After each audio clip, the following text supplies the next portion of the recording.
சீலா மீன் ரோஸ்ட். சீலா நெய் மீன் சொல்லலாம் அந்த மீனை. அதுதான் ரோஸ்ட் பண்ண போகிறேன். சீலா மீன் ரோஸ்ட் பண்ண தேவையான பொருட்கள் என்ன பார்க்கலாம். சீலா மீன் 3/4 கிலோ,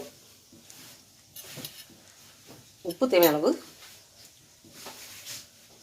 குழம்பு மிளகாய் பொடி இந்த ஸ்பூனுக்கு ஒரு 2.5 ஸ்பூன் போட்டிருக்கேன்,